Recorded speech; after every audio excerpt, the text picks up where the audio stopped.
Salut les louveteaux. Alors aujourd'hui en cuisine, on va se lâcher. On va fusionner deux recettes. C'est une recette que j'avais inventée il y a quelques années. Faut dire que quand on l'avait mis au menu, ça avait super bien marché. Donc je l'ai gardé, je l'ai amélioré. Donc ça s'appelle le croque burger. Voilà, le croque burger, la fusion entre un hamburger et un croque-monsieur. Explosion de saveur.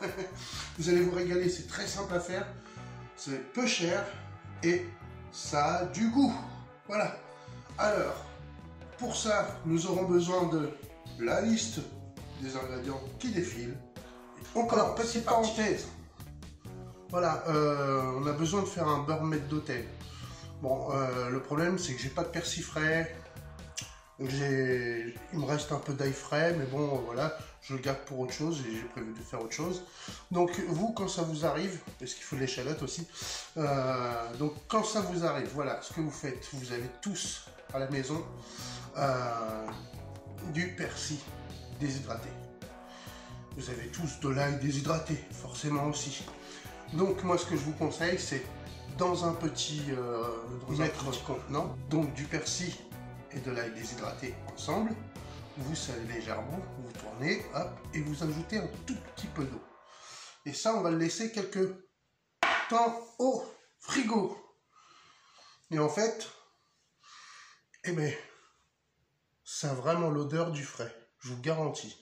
Parce que peu de gens le savent, et ça c'est un petit secret que je vous donne, mais tout ce qui est déshydraté en herbe, tout ce qui est aromatique, voilà, ça a besoin d'être hydraté avant d'être utilisé. Alors c'est parti, au préalable, j'ai fait fondre un peu de beurre. J'étale mon pain de mie, c'est-à-dire 2 par personne, forcément, puisqu'il y a le couvercle et le socle. Voilà, donc la première chose que je fais, voilà, moi je fais toujours ça, comme ça me facilite le temps. Voilà, j'ai fait fondre mon beurre, et là j'étale, pour pas en avoir en excès. Alors j'étale bien, surtout sur le socle, parce que lui on va chercher de la croustillance. Je sais même pas si ça se dit. On va chercher du croustillant, voilà, on va dire ça comme ça. Et donc, pour le coup, lui, on va bien l'imprégner pour qu'il dort bien. Parce que c'est sur lui que tout va se poser. D'accord? D'ailleurs, faites même pas le chapeau. Alors, vous faites juste le socle, ça suffit. Puisque de toute façon, sur le chapeau, on va y déposer de la béchamel et du fromage. Voilà. Maintenant, on passe à la béchamel. Pas de panique, c'est trop simple, la béchamel. Donc, pour ça, vous mettez une noix de beurre dans votre contenant. Voilà. Vous laissez fondre gentiment. Voilà, le contenant est petit, mais c'est normal parce que moi, je fais que deux portions. Et vous ferez sûrement plus, donc vous mettez plus. Allez-y au visu. C'est toujours mieux, enfin voilà, vous allez apprendre, vous allez vous régler vous-même. Vous n'êtes pas obligé forcément de suivre une recette bien établie. Enfin voilà quoi, moi je vous donne quelques conseils, après vous en faites ce que vous voulez. Voilà. Donc on aide un petit peu le beurre à fondre. Alors surtout on ne le laisse pas colorer. Donc là, j'ai mis de la fleur de maïs dans un contenant. Voilà.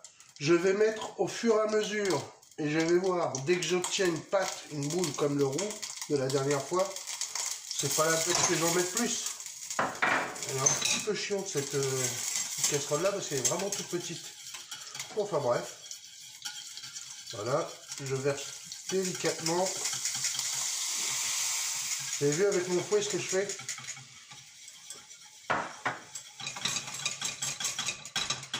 Alors attention avec la fleur de maïs, parce que une fois que ça se compacte tout de suite, ça fige, mais donc allez-y toujours mollo mollo.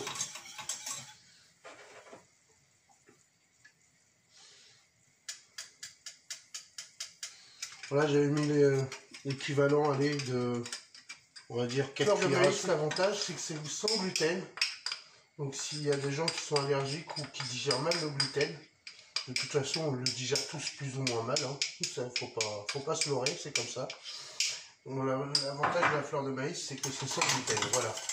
Une fois que j'ai une petite pâte, je vais venir détendre avec du lait. Allez, on y va. Hop, petit à petit. Voilà, c'est là que ça fait une pâte. Je la retire parce que sinon elle va coller. Il n'y aura pas de sel et poivré. Comme toute préparation. Donc ce qu'il faut faire, c'est, si vous voulez que ce soit plus ou moins onctueux, on va laisser réduire. Et l'eau va s'évaporer de toute façon, il va rester que la crème du lait, quoi, on va dire. Ah, mais je dis pas des conneries, hein. Ah, je vous assure. Voilà, là, ça commence à bouillonner. Voilà ce qu'on obtient. Bon, on va pas la vouloir trop compacte parce que là, on va mettre le fromage. Allez, on y va. Alors, selon la quantité que vous avez, je vais mettre ça. De toute façon, vous en garderez quand même pour napper le chapeau. Voilà. Et là, on laisse fondre gentiment le fromage. Ça va nous rendre la pâte très élastique. Voilà. Alors là, très élastique, c'est très élastique. Vous croyez que je peux faire un seau avec? Non, pas un seau d'eau, hein. Un seau à l'élastique. Alors par contre, là, c'est maintenant qu'on s'en sert, pas dans 10 ans. Parce qu'après, c'est plus travaillable. Là, on vient prendre une spatule, tout simplement. On prend une petite noix de notre béchamel. Tout simplement, on prend à pleine main. Hop.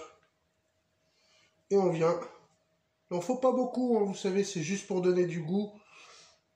Voilà.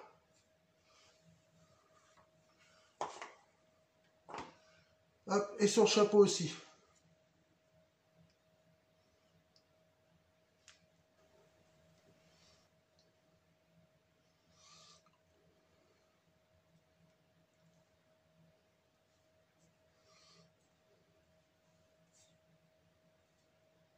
Voilà. Sur les chapeaux, hop, du fromage.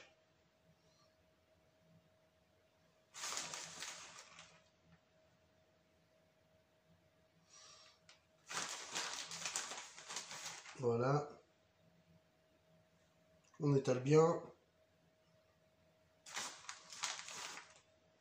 On essaye, voilà. Et là, on tasse un peu. Dans ma poêle anti-adhésive, j'ai mis un tout petit peu d'huile d'olive, forcément, que je fais légèrement en fois chaude.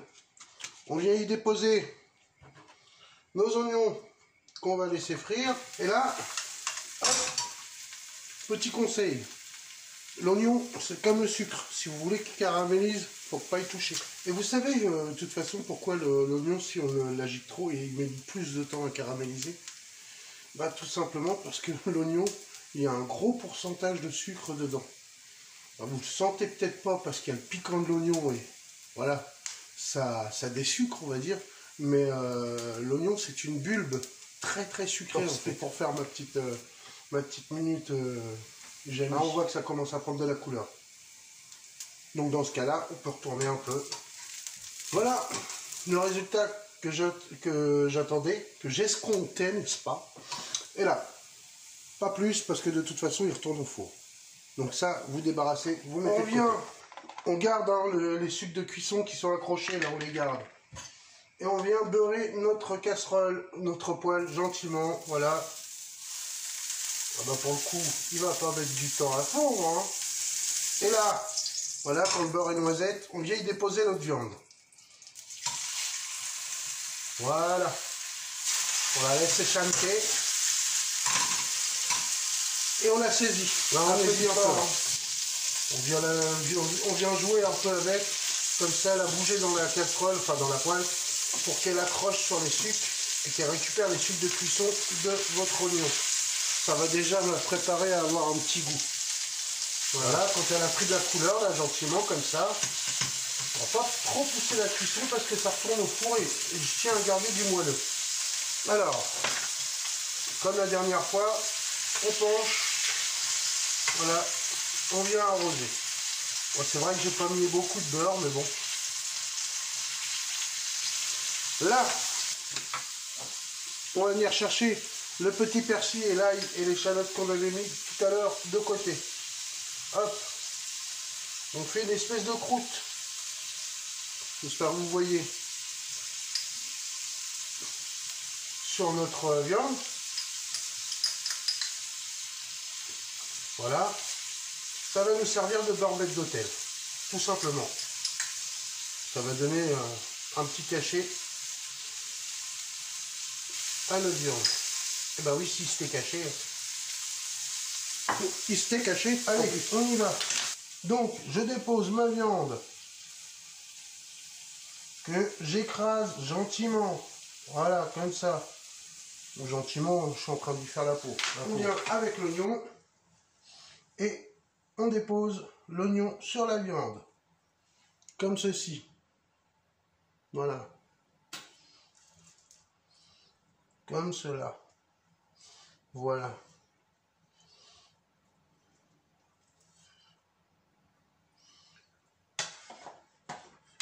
Tout simplement.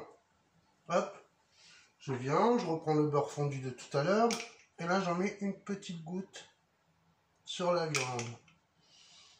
Parce que ça va donner comme en fait une sensation de beurre maître d'hôtel. Voilà, tout simplement. J'ai vu comment le sang, là, il commence à... ça veut dire, hop, hop, hop, hop, j'attends pas, je dois aller au four. 3, 4. Et là, il ne nous reste plus qu'à déposer une petite tranche de fromage. Voilà, qui va fondre gentiment. On repose notre couvercle sur notre pain. Voilà. Et ça part illico au four pendant 20 minutes à 180 degrés à peu près. Et vous allez voir, ça va être... Eh bien les louveteaux, ça y est, le four a sonné, on les sort et on les dresse tout de suite. Et voilà ce qu'on obtient. Tadam! Alors, moi je vous dis, c'est une tuerie. On aurait pu le décliner en maintes et maintes façons. Si vous avez des idées, n'hésitez pas dans les commentaires, vous pouvez m'envoyer vos idées. Si vous en manquez et que vous voulez justement l'agrémenter, on a un peu plus, on a quelque chose de plus gourmand, voilà. N'hésitez pas, pareil, en commentaire, vous pouvez me demander vos avis, et puis j'ai tellement de façons de le décliner que forcément, vous trouverez forcément chaussures à votre pied. Bien moelleux sur le dessus, il y a le croquant et il y a le fondant, voilà, qu'est-ce que vous voulez de plus? Bon, je veux juste vous dire, n'hésitez pas, commentez, likez, partagez, abonnez-vous si c'est pas encore fait, n'est-ce pas? Allez, bisous, hein.